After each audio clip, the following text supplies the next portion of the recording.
twice per month, on the Trayodashi Tithi, Pradosh Vrat is observed.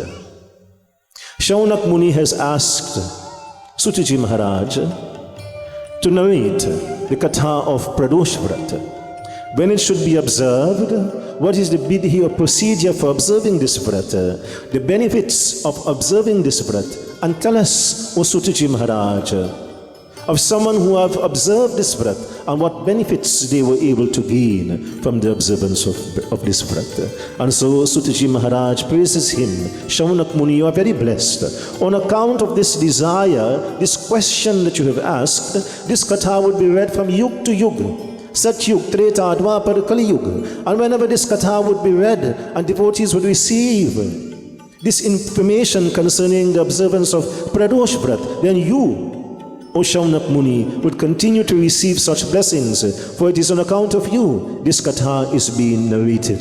So it is, my dear friends, when we act in such a manner to precipitate the performance of puja, of yajna, of satsang, where not only we, the individuals who are hosting the yajna, would benefit, but whomever would come from night to night and sit in yajna shala and listen to the divine narration, the divine katha and chanting of mantras and bhajans, my dear friends, as many devotees share in this benefit, so much blessings are bestowed upon such individuals and such devotees who are instrumental in hosting that puja, that yajna or that satsang. This is why, when we perform puja, we normally do not only include ourselves, but include others, isn't it? You invite others, others can share in that benefit and blessings, my dear friends, of the hosting of that puja or yajna, as the case may be. So you are very blessed, O Shaunak Muni, for expressing such a desire that this katha would be read concerning Pradosh Vrat. So it occurs twice per month. Look at your Hindu calendar,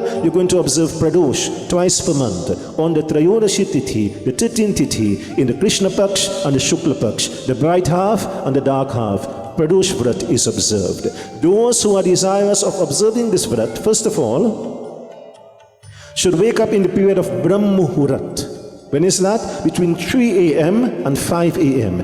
This period of time, my dear friends, is especially sanctioned and blessed by Lord Brahma to yield the greatest benefit, the greatest amount of punya, my dear friends, is attained when you perform your devotion during the period of Brahm Muhurat.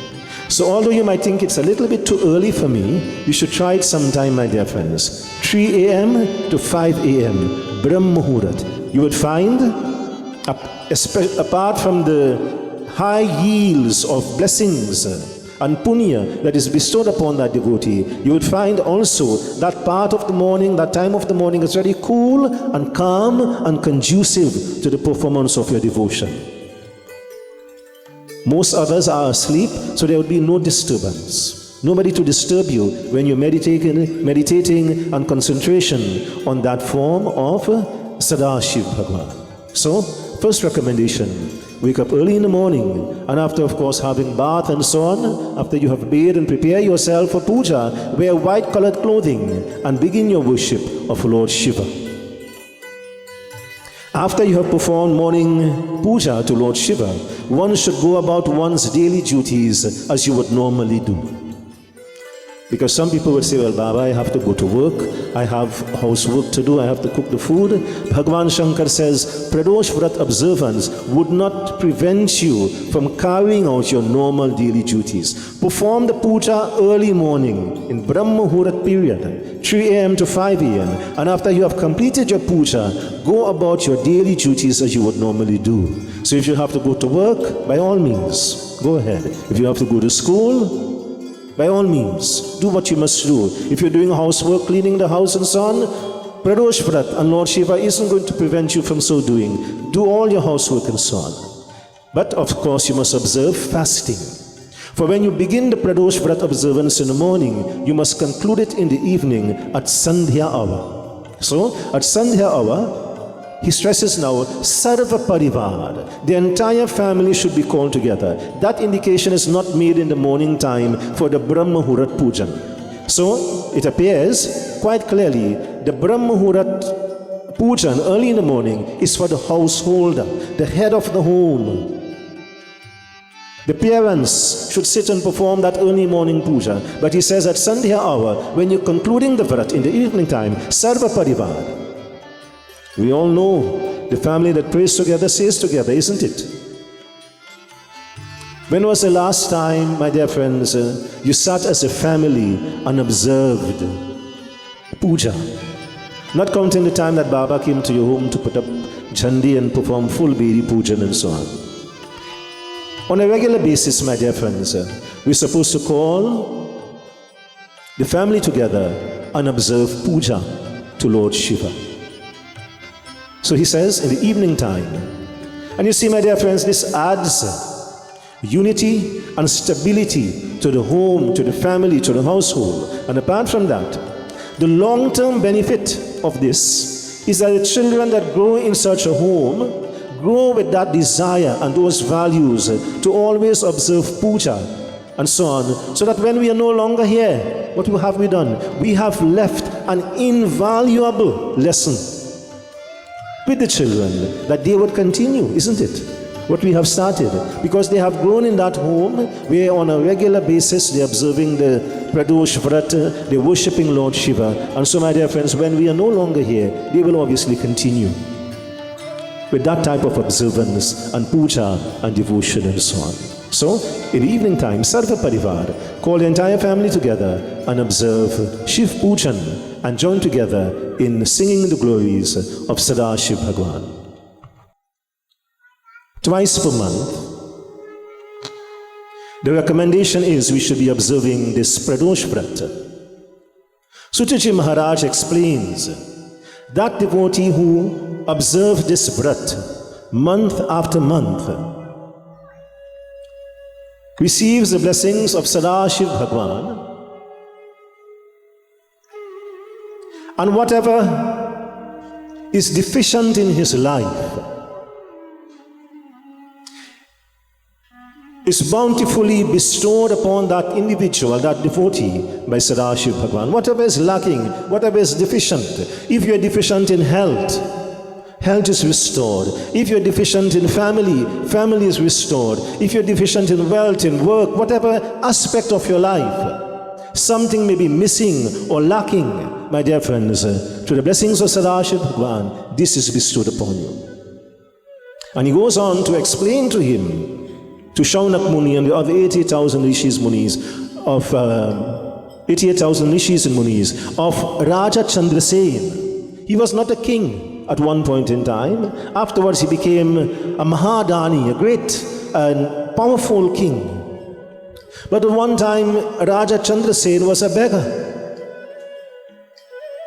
And one day as he is going about, walking from home to home, from village to village, and he would beg for some food, some water to sustain himself. So he lived, my dear friends, in a very unsustainable manner. And one day as he was going about, he heard the katha of Pradosh Vrat. Shiv Puja was taking place and Baba was explaining to the devotees, just as we're explaining tonight, whatever is lacking and whatever is deficient in your life, if you are a devotee of Lord Shiva and if you're observing Pradosh Vrat twice per month, month after month, not that you're going to observe it 1 month and expect everything to be rectified, Everything takes time, doesn't it? They didn't go to school for 1 month and say, look, I'm ready to write this exam. For several years. They would have started their school life, and finally now as they're getting into the standard 5 class, they would write their exam and hope to attain success in the writing of their exam. And so that does not end at primary school, as it continues into secondary school and to university and so on, until they are sufficiently educated and have attained all certificates in order to get a job. And when they eventually get a job, they can't go to school for 1 day or for 1 month and say, look, go to work for 1 month and say, look, I want to be paid for the rest of my life. It doesn't work so. You must go to work and go to school regularly and punctually over a period of many, many years in order to attain, my dear friends, that which you desire. So too it is in the spiritual sphere of life. We cannot expect that you observe the Pradosh Vrat once or twice per month and then all will be rectified. Consistently, over a period of time, Raja Chandrasen, when he had heard of the benefits of observing this Vrat, he had declared, he made that Vrat, that promise, that I too would observe this Vrat.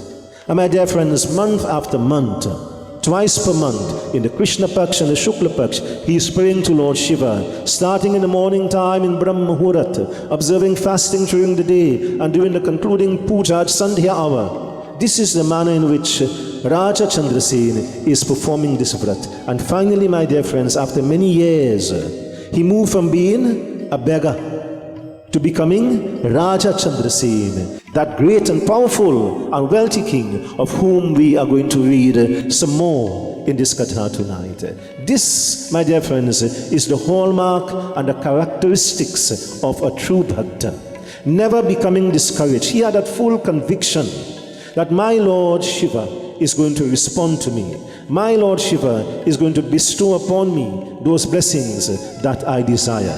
He never wavered in that faith and that belief that the blessings of Sadashiv Bhagwan would remove all the sufferings and difficulties and so on that he endured, my dear friends. Sometimes, when he would come to people's home and we would ask for some meal, for some food, they would turn him away. Sometimes he would go hungry for several days. Sometimes he would go hungry. But still, my dear friends, he continued to pray for the blessings of Sadashiv Bhagwan. It is that persistence, my dear friends, that is required in our devotion to Bhagwan. Whatever we do, we must not give up that faith and that devotion.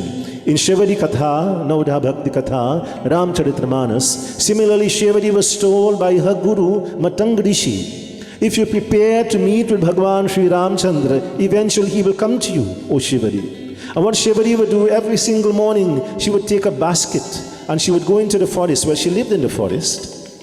Her ashram was in the forest.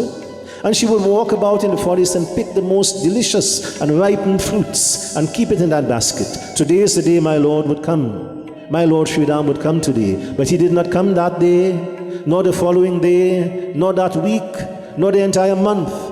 But yet, my dear friends, every single morning she would repeat the very same thing. Preparing, my dear friends, for Bhagwan Sri Ram to come into her home.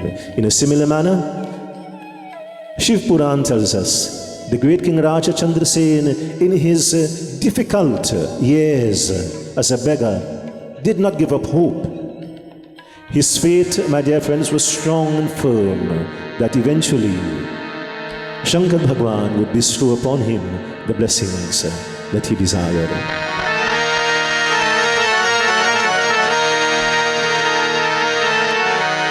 Narahari Narahari Chanchal hai mati meri. If the mind is chanchal, this becomes a handicap in the performance of our devotion. What is chanchal? Even as we seated in devotion here tonight with our minds are supposed to be focused on Lord Shiva. But sometimes we physically hear, but our minds are not here. We say man, kram or vachan. It should be in thought, word and deed. Then this fulfills the requisites of true devotion, my dear friends. So this is to be chanchal. Even as we're here, we're thinking about Tuesday. What do I have to do in the morning? Do I have to go to work? I wonder what Dulohin would cook in the morning, or am I going to cook in the morning? Or I wonder what the household here, the Kanhai family, has cooked for us to eat tonight. So the mind, we have to attain stability of the mind. My dear friends, first and foremost, if we are to be like Shivadi, and if we are to be like Raja Chandrasen, first of all, attain stability of the mind. Kaisi bhakti karu mai teri? What type of bhakta am I going to become if my mind is so chanchal? It says, during the course of the day, we are yogis first, then we become bhogis, and then we become rogis. Well, we should be yogis all the time, and not just at some time of the day. The yogi, of course, is the devotee.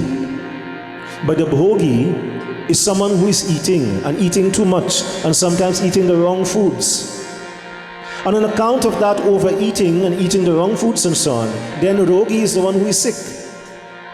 So it's the food, my dear friends, which gives us the, acid reflux and the heartburn and the discomfort and so on account of the type of food and the amount of food that we eat.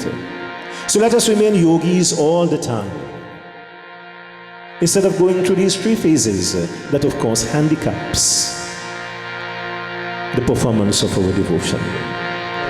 Stabilize the mind and the thoughts, my dear friends. This is going to assist us not only in devotion, but in all aspects of our lives. If you're a parent and you're distracted, you cannot perform the functions of a parent in the right manner. If you work on the job and you're distracted, you cannot perform your duties at work in the manner in which you're supposed to. If you're operating heavy machinery or even driving a motor car and you're distracted, obviously, that is going to lead to tragedy. If the student is in school and he's distracted, obviously, he will not perform as he's supposed to perform. And if you're Hindu and you're distracted, well, obviously, it is going to interrupt and undermine your devotion to Bhagavan. So, stability of mind. Remove that chanchal nature of the mind. This will help us, my dear friends, in all aspects of our lives, not just the spiritual aspect. So, the benefits of observing this Vrat, whatever is deficient, whatever is lacking, can be replenished and rectified in your life. And he goes on to speak of Raja Chandrasen, someone who benefited. He went from being a beggar to becoming the king. Raja Chandrasen, a great and powerful and wealthy king. Every single day, even after he became a king, my dear friends, this did not cause him to forget his devotion to Lord Shiva. In fact, he only intensified that devotion to Lord Shiva when he became the king of Ujjaini. Every single month, twice per month, he would suspend all that he is doing and perform his Shiv Puja on the day of Pradosh Vrat. So much so that his wealth and power became so great, he was recognized by Lord Shiva himself. Lord Shiva sent Mani Bhadra, which is one of his messengers, with the Chintamani gem to give to the king Raja Chandrasen. This gem prevented illness and premature death, and also made that individual invincible. Whomever could attack you or try to undermine you, that person would be unsuccessful. And the king was greatly delighted to receive this Chintamani gem from Lord Shiva through his messenger Mani Bhadra. And so, having received this gem, my dear friends, and when Mani Bhadra had departed, he went into his mandir, he placed the gem at the feet of Lord Shiva and began to glorify the divine Lord, Sadashiv Bhagavan. The greatness of Lord Shiva, the blessings of Lord Shiva cannot and must not be underestimated. That Lord delivers on to his devotee the greatest of blessings. My dear friends, as this king continued to grow in fame and name and wealth and power, the kings of the surrounding regions had a problem with what they saw happening. You know, sometimes when you advance in life, there are those who will be happy for you and who would encourage you. And sometimes when you advance in life, there are those who would become very upset and want to pull you down. This is precisely what happened to Raja Chandrasen. The king saw that he had become too powerful and too wealthy. And so they came together and they made a plan. They formed all the armies together into one massive army, and they decided they were going to attack Raja Chandrasen and depose him of his kingdom. And so, my dear friends, thousands of soldiers surrounded the kingdom of Ujjaini. But it just so happened that the day they chose to attack the king was the day of Pradosh Vrat. And so very early in the morning, the soldiers came together, the kings came together, they surrounded the kingdom of Ujjaini, and they sent a message to the king through his minister of defense: surrender and we will spare your life, we'll allow you to go. But if you do not, we'll invade this kingdom, we'll depose you and imprison you and sentence you to death. This was the ultimatum, my dear friends, they gave to the king, Raja Chandrasena. And when the minister of defense came to him, the king was in the mandir. Remember what he did every Pradosh Vrat? He performed Shiv Puja. He normally took that day off from all his administrative duties. So on that day, he was in the mandir, he had a terrier in his hand, he was standing in front of the Shiva Murti, and he was about to offer his prasad to Lord Shiva. And his minister of defense reported to him, O Raja Chandrasena, your kingdom is under attack. What should we do? And he says, if they want to attack, let them attack. My Lord Shiva comes first. Nothing, no one comes before my Lord Sadashiv Bhagwan. I will not cancel my puja to Lord Shiva for no reason and for no person.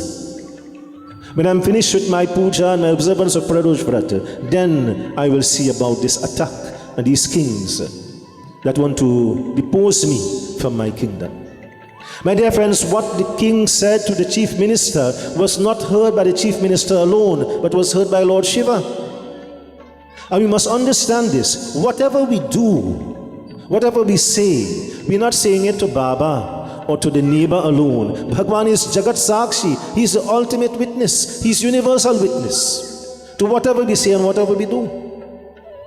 And Shankar Bhagwan was so pleased by the strength of the devotion of Raja Chandrasena, my dear friends, that he caused those kings and those soldiers to become frozen upon their horses and their chariots. They could not move. Remember, he is Mahakal. He controls time. You will get up in the morning, we will all get up in the morning if Lord Shiva wills us to get up. And if he does not permit us to get up, we will not get up from sleep, my dear friends. This is the power of Lord Shiva. Raja Chandrasena, as a devotee, he understood this. And so with full conviction he says, if they want to attack me, let them attack me. And they cannot attack, my dear friends, if Lord Shiva does not permit them to attack. And so, whilst he's performing his puja to Lord Shiva, my dear friends,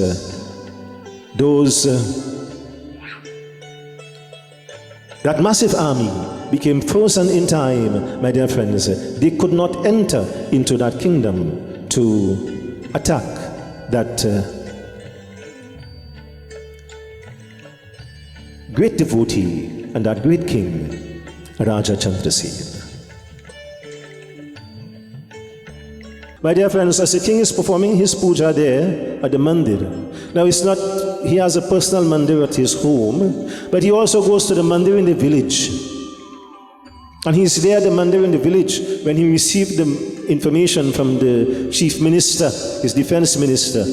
And he had said to the minister, my Lord Shiva comes first, nothing and no one comes before my Lord Shiva. And so he had gone ahead with his puja, and then of course Lord Shiva had immobilized the entire army. None could move while his devotee is performing puja.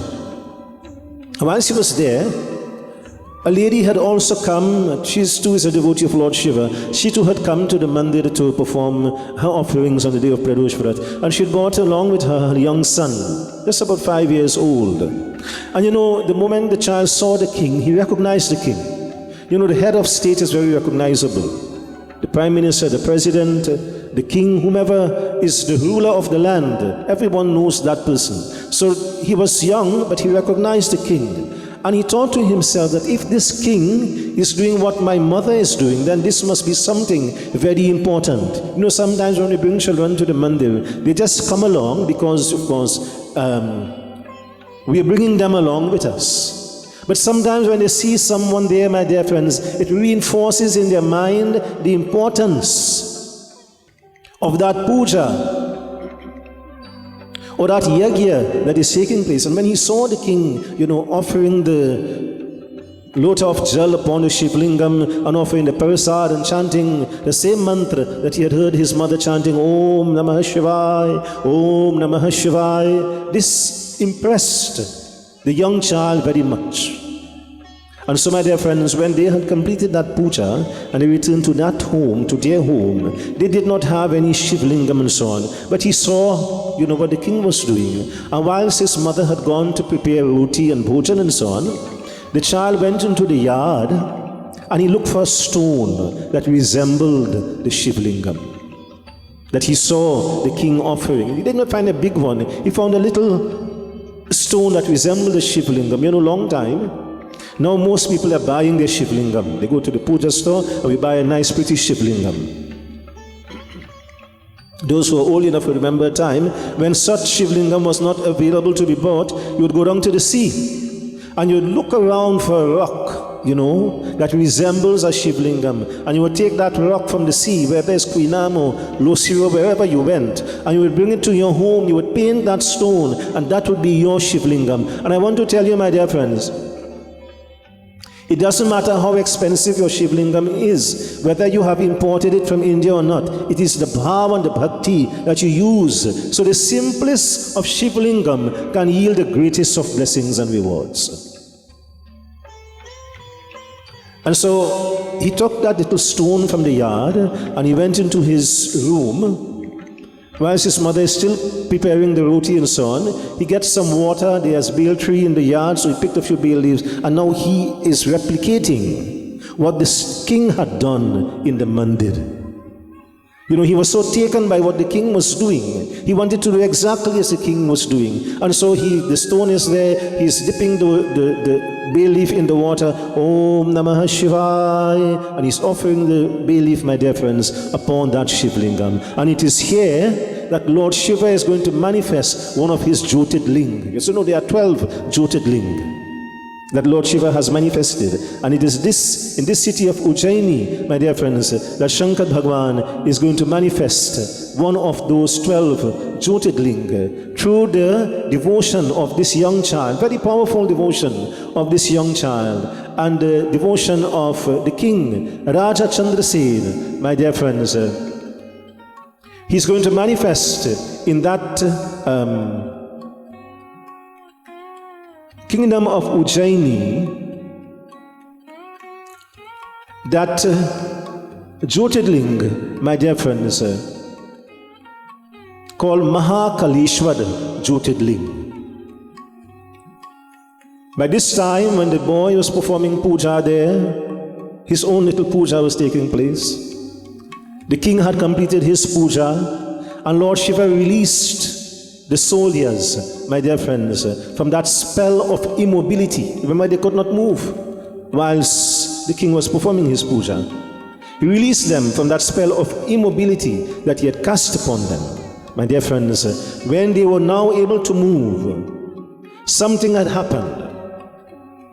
The devotion of the young child and the devotion of the king had now transformed the aggressive and violent intention of this massive army. And so when they were once again able to move, they got down from their horses and they entered into Ujjaini, that kingdom of Ujjaini. But not as invaders and attackers. They left their weapons behind and they came, my dear friends, as devotees of Lord Shiva. The devotion of the king had transformed those soldiers. The devotion of the little boy had transformed that aggression and violence, they came now as devotees of Lord Shiva. अब शिव पार करो मोरी नैया, अब शिव पार करो मोरी नैया. The name of Lord Shiva is like that boat, that vessel that can take us across this Bhavasagar, protecting us against all violence and dangers and difficulties as we cross this Bhavasagar. As it had protected the king and his people, the citizens of that kingdom of Ujjaini. Those who were aggressors and attackers now became friends. They were transformed and they entered into Ujjaini, my dear friends. And they all converged at the home of the 5-year-old boy, where Lord Shiva, my dear friends, you see, the devotion of a child is very pure. Devotees. As grown-ups, sometimes we harbor anger and greed and jealousy and lust and abhiman and so on. But a child is not affected by anger and greed and abhiman and jealousy and so on. The mind and the heart of the child is pure, untainted by these. And so the child just chanting Om Namah Shivaya, offering that bay leaf upon that little stone, that Shivlingam that he had found in his yard. This was very powerful. Encourage your children from a young age, to engage in. When you're performing your puja, call them with you. Let them learn to chant Om Namah Shivaya. Let them learn to play music. You see, and when you look at the stage here, you see we have a young 5-year-old, he's 5 years old. 8-year-old Keshav. Keshav is such a master on the dhantal at that young age. Encourage them to learn to play the instruments. Take the microphone and sing a bhajan. So this grows with them, my dear friends, and that becomes very powerful. It becomes a very powerful asset for that child, as in fact it became a very powerful asset for this young child in Ujjaini, who together with the devotion of the king, Raja Chandrasen, had revealed and unleashed this powerful miracle where Lord Shiva himself manifested at the home of that child, that Maha Jyotirlinga, my dear friends. And this became like a magnet that attracted all the soldiers. That massive army came into the kingdom now, not attracted by the wealth and riches of the king anymore, but lured to that Mahakaleshwara Jyotirlinga that Lord Shiva had manifested on that spot. As you mentioned, there are 12 Jyotirlinga, and in tonight's Katha we have dealt in detail with the Mahakaleshwara Jyotirlinga. And in the remaining time we have left, I want to touch briefly on the other 11. So you'll get a full picture, my dear friends. Obviously, we cannot go into great detail of all 12 in one night. This is really Katha for 12 nights. But of course, we just give a brief background and of course the names of the other 11. So the Somnath Jyotirlinga, the first revealed Jyotirlinga, is located in Vedaval, and according to Shiv Puran, Chandrama Devata was pronounced as Shrap by Daksh Prajapati that he would lose his radiance. Because the moon devoid of radiance and beauty, the entire world will become lifeless. On the advice of Lord Brahma, Chandrama Devata began worshipping Lord Shiva, and pleased with his devotion, Lord Shiva manifested Somnath Jyotirlinga in Vedaval. Malika Arjun Jyotirlinga is situated in Andhra Pradesh in present-day India. Kartikeya, the son of Lord Shiva, had gone to this mountain to perform tapasya. And Bhagavan Shankar, being apart or away from his son for considerable time, had manifested that Malika Arjun Jyotirlinga a desire of Kartikeya to always be with his son Kartikeya. And of course the third, Shri Mahakaleshwar, is what we have read in tonight's Katha, situated in Ujjaini. The devotion of that 5-year-old boy enhanced, seeing the devotion of King Raja Chandrasen, Lord Shiva manifested from that same stone that the little boy had taken from the yard. And that's the one we have read tonight in detail, Mahakaleshwar, the third Jyotirling. Shri Omkareshwar, the fourth, is located on the Narmada River at the Mandata mountain. Shiv Puran records the intense devotion of the sons of Surya, Ambrish and Mukchand. Through the devotion of these two individuals, Bhagavan Shankar manifested Omkareshwar Jyotirling there at the Narmada River. Shri Vaidyanath Jyotirling is located in Calcutta. Ravan had performed tapasya there, and he had received the lingam from Lord Shiva. But after taking it for some time, Ravan was unable to carry it forward. It had become very heavy for him. And when he placed that Jyotirling, my dear friends, Shankar Bhagwan manifested there as Vaidyanath Jyotirling.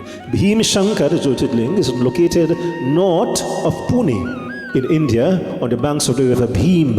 According to Shiv Puran, a great devotee by the name of Raja Kam Rupeshwar performed intense devotion, and a demon there had tried to prevent him performing such devotion. No sooner than he attacked the king, Raja Kam Rupeshwar, that Shankar Bhagwan manifested and destroyed the demon, and of course manifested Bhim Shankar Jyotirling on that spot. Rameshwar Jyotirling is situated on the peninsula, on the tip of Rameshwaram.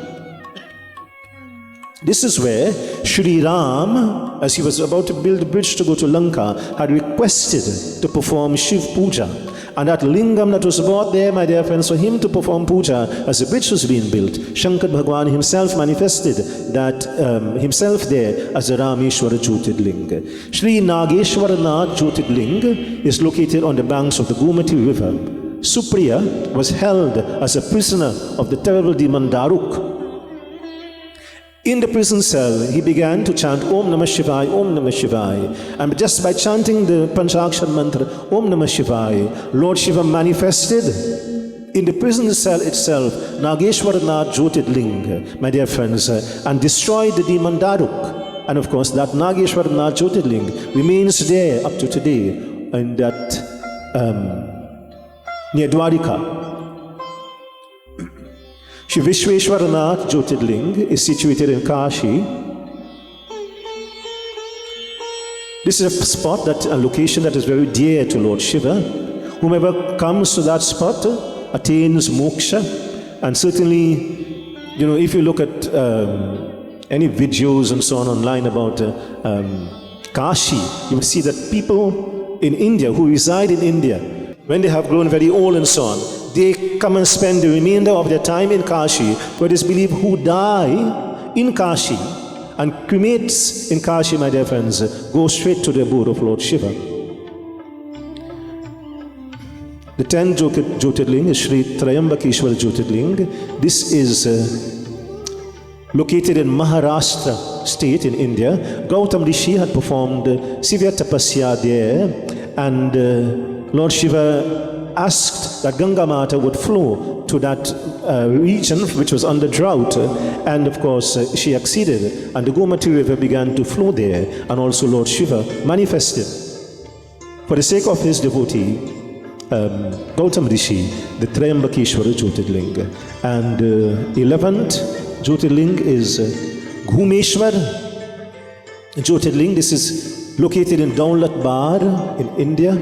And the Shiv Puran tells us of Bhushma, a great devotee of Lord Shiva, who made 108 Shivlingam out of dirt and worshipped Lord Shiva there. On account of this great devotion of Bhushma, Bhagavan Shankar manifested Ghumeshwar Jyotirling, the 11th Jyotirling. And the last one is called the Kerarnath Jyotirling.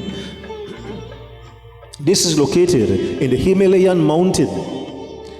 Bhagavan Vishnu had taken avatar, and upon that mountain, so the entire mountain, the Himalayan Parvat, there's the Kedar mountain, upon that Himalayan mountain range, and it is there Lord Vishnu was performing tapasya, and Lord Shiva was so pleased with the devotion of Bhagwan Vishnu that he manifested Kedarnath Jyotirling on that spot. My dear friends, of all 12, the Kedarnath Jyotirling is the most difficult one to get to. And I want to share a personal experience that I had, myself and my Dulohin had, for we had the great blessing of visiting India last year, and we visited Kedarnath Jyotirling. This, my dear friends, the 12th, is the most difficult to get to. It is located at an altitude of 12,500 meters above sea level. When you get there, you will see only glaciers and ice and snow. The ascent, my dear friends, of 12,500 meters take you 16 kilometers up. You can use a helicopter, but the helicopter service had been suspended on account of the monsoon rains. You can use a horse, or you can walk. But remember, the higher you go, the less oxygen there is. And so after about 12 kilometers, you begin to walk very slowly on account of the lack of oxygen. I took to walking, and my Dulohin took to the horse. But after about 12 kilometers, I had to take the horse as well, because you slow down so much, and it was our intention to do this trek in one day and get back down, because it gets very cold. It's very cold at the top, day or night, but especially during the night time, it's even more cold. And so it was our intention to go up and get back down, in one day. And so after about 12 km, I myself took the horse. We did get up to Kedarnath, my dear friends, at about 2 p.m. We left at 4 a.m. early morning in the rain. It was raining. We got to Kedarnath about 2 p.m. Just being there, the majestic sight, the beautiful sight, my dear friends, the Kedarnath Mandir is there, and all around the mountain ranges, you see the ice and the snow and so on, very beautiful sight.